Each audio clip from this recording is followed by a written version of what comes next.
وَلَقَدْ جِئْتُمُونَا فُرَادًا، بے شک آج تم ہمارے پاس اکیلے آ گئے ہو نا، کما خلقناکم اول مرہ، جس طرح ہم نے تمہیں پہلی دفعہ پیدا کیا تھا، وَتَرَكْتُمْ مَا خَوَّلْنَاكُمْ، اور تم چھوڑ آئے ہو جو ہم نے تمہیں دیا تھا، وَرَاءَ ظُهُورِكُمْ، پیچھے ہی چھوڑ آئے ہو، یعنی جس مال کے اوپر تمہارا تھا نا کہ یہ مال مجھے بچا لے گا، تو پیچھے چھوڑ آئے ہو نا. جو بخاری مسلم میں حدیث ہے، انسان کے 3 دوست ہیں، 2 باہر رہ جاتے ہیں، ایک ہی اندر جاتا ہے، اس کے اعمال قبر میں ساتھ جاتے ہیں اور مال اور رشتہ دار باہر آ جاتے ہیں.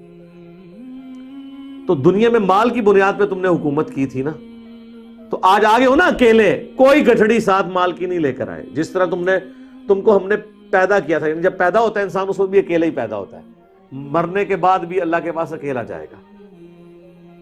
اور چھوڑ آئے ہو اپنے پیچھے وہ سب کچھ مال. وَمَا نَرَا مَعَكُمْ شُفَعَاءَكُمُ الَّذِينَ زَعَمْتُمْ، اور کیا ہے کہ ہم وہ تمہارے سفارشی نہیں دیکھ رہے جن کے بارے میں تمہیں زوم تھا دنیا کی زندگی میں، أَنَّهُمْ فِيكُمْ شُرَكَاءُ، کہ وہ تمہارے معاملے میں ہمارے ساتھ شریک ہو جائیں گے. کدھر ہیں تمہارے بابے؟ وہ ہستیاں کدھر ہیں جن کے بارے میں دنیا میں زوم تھا کہ یہ اللہ سے تمہیں چھڑا لیں گی؟ اکیلے آئے ہو نا، کتنے تھے بزرگ؟ ظاہر ہے جی یہ تو سوال ہوگا نا کہ جب بزرگوں نے فرمایا تھا کہ ہمارا کوئی بھی مرید اس وقت تک ہم جنت میں داخل نہیں ہوں گے جب تک کہ اپنے سارے مریدوں کو جنت میں نہ لے جائیں، تو پھر اللہ تو پوچھے گا نا کہ بھئی ہاں کدھر جے تھوڑے پیر صاحب جن کے بارے میں تمہیں زوم تھا. اور وہ تو پھر سورہ الاحقاف میں آیا کہ وہ ہستیاں خود دشمن ہو جائیں گی ان کی. ہاں وہ کہیں گے کہ ہم نے تو کب ان کو کہا تھا، ہمیں تو پتہ بھی نہیں تھا یہ ہمیں پکار رہے ہیں. یہ تو ان ہستیوں کے لیے جو باقی جینون ہستیاں تھیں، وہ تو انکار کریں گی. باقی جو ہے نا ہستیاں جو جعلی بنائی ہوئی تھی، وہ تو تھوڑے تو پہلے انشاءاللہ جہنم وچ پہنچے ہون گے. وہ اگے نے ذرا اگے تک وہ تلاش کرو گے لب جان گے تھانوں. لقد تقطع بینکم، بے شک ٹوٹ گئے ان تمہارے سارے رشتے، سارے وہ نظریات، وہ ساری آس اور امید ختم ہو گئی جن ہستیوں پہ تم کھڑے ہوئے تھے.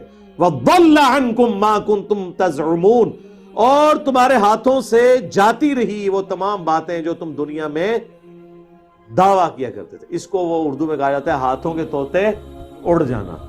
ٹھیک ہے، طرح نکل جانا ایک دم بندے تھا، ایک ہی ہو گیا.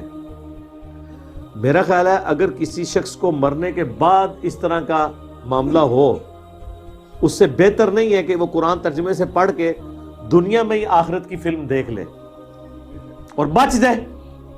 ٹھیک ہے، جس طرح یہاں بھی دنیا میں اگر کسی شخص کو ہم بتائیں کہ بھائی دیکھو یہ ویڈیو دیکھ لو سی سی ٹی وی کیمرے میں، کل ایک شخص یہاں سے گزر رہا تھا، گیٹ کراس کرتے ہوئے اس کا ہاتھ گیٹ کو لگ گیا، یہ گیٹ ارتھ ہوا ہوا ہے، وابڈا والوں کو ہم نے اطلاع کی ہوئی ہے لیکن ابھی تک یہ ٹھیک نہیں ہوا، یہ دیکھو اس کی لاش کل اٹھانی پڑی. کیا خیال ہے دنیا میں کسی کو یہ ویڈیو دکھائی جائے، وہ گیٹ وابڈا والے گارنٹی بھی دے دینا کہ اس میں کرنٹ نہیں ہے، لوگ کہیں گے جناب ایتھو تے گزرنے نہیں، کوئی دوسرا راہ دسو سانو. یہی ہوگا نا، کیونکہ جان کا خطرہ ہے، جہاں پر ایمان کا خطرہ ہے. اور بلکہ یہ بات کرتے ہوئے اگر کوئی شخص تھوڑے سخت لہجے میں بھی بول دے، 1-2 گالیاں بھی ساتھ نکال دے کہ فلانے ٹھنگیا تو اتھو چلے آسا دیکھ کل بندہ ایتھے مر گیا، تو اس شخص کو اس کی گالیاں بھی یاد نہیں رہیں گی، بلکہ وہ کہے گا تو میرا محسن ہے کہ تو نے مجھے بچا لیا ہے، 3 گالیاں اور نکال کے مجھے بچاتا تاکہ مجھے یقین آ جائے کہ میں نے یہاں سے نہیں گزرنا. یہی ہے نا. لیکن دین کی بات آپ کسی بھی انداز میں ان کو کریں، گل بڑی سخت ہے. چلو جی یار گل کا انداز سخت ہے، گل تو ٹھیک ہے نا، نہیں گل بھی نہیں مننی، نہ منو، جاؤ چمڑ جاؤ جا کے. تو اللہ تبارک و تعالیٰ نے آخرت کی فلم پہلے ہی چلا دی ہے، یہ ہوگا، یہ رزلٹ نکلے گا. اسی لیے آپ دیکھیں جتنے لوگ دوسرے ملکوں میں بیٹھے ہوئے ہیں، پاکستان میں تو ان کے آباء و اجداد کو کبھی توفیق نہیں ہوئی قرآن پڑھنے کی. وہاں جاتے ہیں جب تھوڑی لادینیت دیکھتے ہیں، تھوڑا سا اپنے آپ کو جھنجھوڑتے ہیں کہ ہم نے اپنے ریلیجن کی طرف واپس آنا ہے، اپنے آپ کو مصروف کرنے کے لیے قرآن پڑھتے ہیں. جب قرآن پڑھتے ہیں تو ان کے طوطے باقی اس طرح ہی اڑتے ہیں جس طرح آخرت میں بابوں کے مارنے والوں کے اڑیں گے. وہ کہیں یار یہ قرآن تو کچھ اور لکھا ہوا ہے. ہمارے ایک قریبی دوست آفس کے، ان کے چچا یہ ماموں لگتے تھے. تو ان کو ہارٹ اٹیک ہوا, ایک بار ہوا, خود ڈاکٹر تھے, 2 بار ہوا, پھر ڈاکٹرز نے کہا کہ جناب اب تیسری دفعہ ہو تو تسی ایکسپائر ہو جانا ہے. اب جب کسی کو بتایا جائے کہ بھئی کام تہاڈا نیڑے ہے, تیاری کر لو, اور پھر ڈاکٹر بھی ہو, وہ اس چیز کو سمجھتا بھی ہو. یہ میں 2006-07 کی بات کر رہا ہوں. وہ جی انہوں نے قرآن جو ہے نا ترجمے سے پڑھنا شروع کر دیا.